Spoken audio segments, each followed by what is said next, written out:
हे गरमागरम सूप एकदा पिले ना की मस्त अंगामध्ये तरतरी येऊन जाते आणि सर्दी तर छू अशी होऊन जाते. जय श्रीकृष्ण. तर ही रेसिपी ना हल्ली खूप माझ्या इंस्टाग्राम फीडवरती येत होती. म्हटलं स्वतः पण ट्राय करते आणि तुमच्यासोबत पण शेअर करते. इथे तेल गरम झाले की त्यामध्ये जिरे टाकायचे. जिरे तडतडले की फाइनली चॉप लसूण त्यामध्ये टाकायचं आणि त्याला मस्तपैकी मिक्स करून घ्यायचे आणि ते व्यवस्थित फ्राय झाले दोन्ही पण की मस्तपैकी त्यामध्ये फाइनली चॉप अद्रक टाकायचे.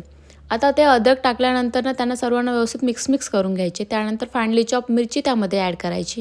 आता हे तिघं व्यवस्थित मिक्स झाले आणि व्यवस्थित परतले गेले की त्यामध्ये जे आपला मेन इन्ग्रेडियंट आहे जो की आहे कोथिंबीर, तो मस्तपैकी फाइनली कट करून ठेवायचा. कोथिंबीरच्या दांड्या पण घ्यायच्या आणि ते त्यामध्ये मिक्स करून द्यायचं.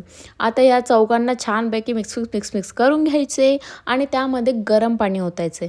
पाणी तुम्हाला पाहिजे तेवढे होतं, म्हणजे जेवढं सूप तुम्हाला बनवायचं आहे तेवढंच ओतायचं, जास्त पण नाही ओतायचं. पाणी ओतल्यानंतर ना त्यांना मस्तपैकी ढवळून घ्यायचं. सगळं व्यवस्थित मिक्स झालं पाहिजे आणि याला बॉईल येऊ द्यायचं. इथे बॉईल आला की त्यामध्ये नमक ॲड करायचं. भाई मेन आहे तो मेन. नमक ॲड केल्यानंतर आपण त्यामध्ये काळी मिरी पूड ॲड करणार आहोत. त्याने ना टेस्ट येईल मस्त अशी. तर हे ॲड केल्यानंतर ना मस्तपैकी सर्व एकत्र ढवळून घ्यायचं. सर्व मिक्स करून घ्यायचं. तर ते मिक्स झालं ना की मस्तपैकी त्याला बॉईल येऊ द्यायचा. गॅस स्लो करायचा आणि त्याला छानपैकी बॉईल होऊ द्यायचं. ते बॉईल झाल्यानंतर ना त्याचा कलर चेंज होईल. कलर चेंज झाला म्हणजे तुमचा सूप रेडी झाला आहे.